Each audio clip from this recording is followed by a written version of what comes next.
দীর্ঘ ৪ মাস পর অবশেষে কফিনবন্দী হয়ে জনসম্মুখে এলেন ইরানের প্রয়াত সর্বোচ্চ নেতা আয়াতুল্লাহ আলী খামেনি। ২৮ ফেব্রুয়ারি যুক্তরাষ্ট্র ও ইসরায়েলের যৌথ বিমান হামলায় নিহত হন তিনি। ৯ জুলাই তেহরানে তার দাফনের প্রস্তুতি চলছে। কিন্তু সবার মনে একটাই প্রশ্ন, এতদিন কিভাবে সংরক্ষণ করা হলো এই মরদেহ? শুরুতে সাময়িকভাবে সমাহিত করার গুঞ্জন উঠলেও ইরানি কর্মকর্তারা তা জোরালোভাবে প্রত্যাখ্যান করেছেন। তারা নিশ্চিত করেছেন, সম্পূর্ণ সময় জুড়ে ধর্মীয় ও আইনি বিধান মেনেই মরদেহ যথাযথভাবে সংরক্ষণ করা হয়েছিল।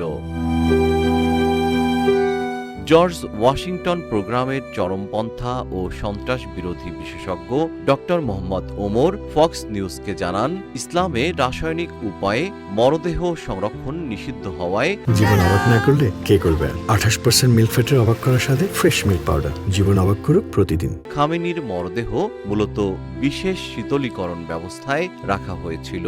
শিয়া আইনে বিশেষ পরিস্থিতিতে দাফন বিলম্বিত করা এবং শীতলীকরণের অনুমতি রয়েছে। তবে ডক্টর ওমরের মতে আয়াতুল্লাহ আলী খামেনির মরদেহটি শেষ বিদায়ের জন্য পুরোপুরি প্রদর্শনযোগ্য অবস্থায় নেই।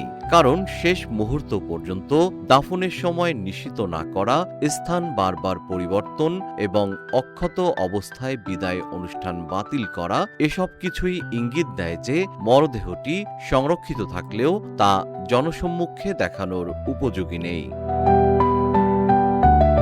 এদিকে ইতিমধ্যে শুরু হওয়া ৭ দিনব্যাপী জানাজা ও দাফন প্রক্রিয়াকে ইরানের ইতিহাসের অন্যতম বৃহত্তম রাষ্ট্রীয় শোকানুষ্ঠান হিসেবে বিবেচনা করা হচ্ছে। জিএম শিহাব, রূপালী বাংলাদেশ।